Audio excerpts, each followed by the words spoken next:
Okay, welcome back to Coffee Talk with Blair, because whatever. Okay. Week 1, we made it through the first 3 days of training, and so I'll show you guys a little bit of what the process looks like. So exciting. We survived. This is our manual that we get from our studio, and of course all manuals at all studios are going to look different. So here's what I gathered of what we're going to be doing. We are required to attend 5 practice sessions per week just to do our practice, and then there's one additional that we do on Sunday mornings ourselves, which I'm going to henceforth refer to as playtime, because we are able to get more deeply into our practice when it's just the class. So I'm in a class with 9 other students, and they're all lovely beings and wonderful people, and so far it's been a lot of fun. The curriculum for the course is broken up into a series of sort of cycles of learning the spiritual side of yoga, obviously learning anatomy and physiology, the poses themselves, the asanas, and nutrition and detox. And so what they did was they sort of peppered guest speakers throughout the training to bring in sort of the best of the best for us. We launched very quickly into learning the Yoga Sutras. They're, like I said, they're sort of woven throughout all of the training, and that was a little heady. It was intense, but it was great because it gets you this immediate exposure to what it's like to have an emotional and spiritual connection to your practice, which is something that I had never had. And so for those of you that are either just trying yoga or are considering teacher training and are kind of on the fence, you know, all schools are different, so definitely check with your school in terms of how they go about their teacher training. And I think ours is a little bit unique in that the thing that I gravitated to the most being, of course, a very like rational centered sort of give me the information kind of person, because otherwise I'll just freak out and be like, oh, this is stuff, I gotta go. Was the fact that we did a history of yoga with the incomparable Todd Watkins on Saturday morning. And Todd is a social scientist like myself, and so he was able to sort of create this broader context to how we sort of might see this lineage. And like any amazing social scientist, great social, you see that it's not a linear process. Yoga never developed as a linear process, both in the theology and in the physical practice. And so you can contextualize that. And he did explain a lot of the background of what was the impact of, Indian independence in World War I, and how did that affect whether or not it was actually going to transfer over to the West.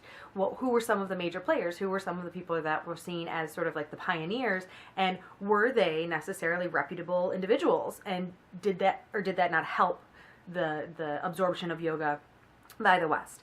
And so the conclusion that we were able to sort of is that it is what you want it to be. And so if I have a message for beginners and even for intermediate students that have been doing this for a while and still are kind of like blah, let it be what you want it to be. Let it be what it is when you arrive to each class. And so we have a tendency to judge immediately. That is just the way that we are conditioned to operate in the West. That's just what we do. And so if you walk into a class and you're like, this teacher is going too fast, this teacher is saying all these wonky things, this teacher is this teacher is that. Okay, kind of try to step back and acknowledge that, again, acknowledge that it's really about you. I mean, that's going to be something that I repeat over and over. It is about you. So, so day 1, day 2, introduced to the Yoga Sutras, learned some prayers, which was really hard for me because I'm like, oh, these are. But what's cool about praying in this sort of way is that the sound is very musical, and our master trainer happens to also have a beautiful voice. And so I love to listen to, the chant aspect and the musical aspect of it.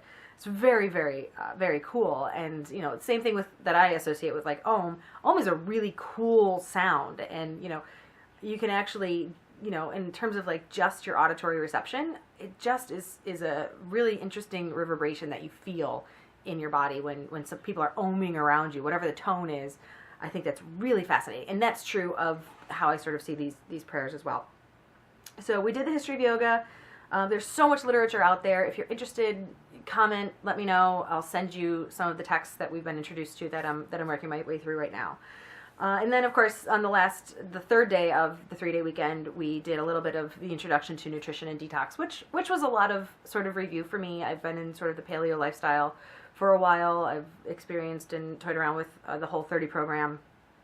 And so it was a bit of review. And that was really cool to have an opportunity to just say, like, okay, reset. And again, those of you that are considering teacher training, if you're the intermediate student and you're thinking, I don't know if I want to do teacher training, if your school has a program that is focused also on nutrition and detox, I highly encourage you to do that, simply because, you know, if you think, okay, well, I already have something of a body of knowledge about nutrition, it's going to just give you that, like, bonk on the head to say, okay, you know, here's how I do it. I had forgotten this. I had forgotten X and Y, and oh yeah, this is how I need to go moving forward. And of course, that's going to really benefit you as you go through your training to also be changing your diet in order to complement and enhance your ability to practice. Because if you can't practice, if you can't be moving into the physical asanas, then you know, you're going to kind of stunt yourself in terms of whether or not you're able to spit them back out as an instructor, if that's what you choose to do. So that's it. So that's the first few classes. That's the overall curriculum, what it's going to look like. We do have a little bit of writing and reflection to do every week on, you know, sort of where we come from. We were also introduced to some things that are, you know, some people might consider a little more wonky, like, you know, purification and, like I said, prayer. But again, you know, that's the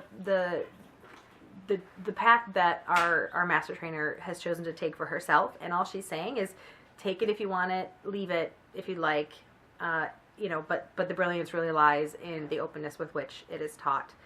So, you know, take a look at what I've got on my channel, subscribe if you want, and stuff. Thanks. No, it's 3, 2, it's 3, 2, 1.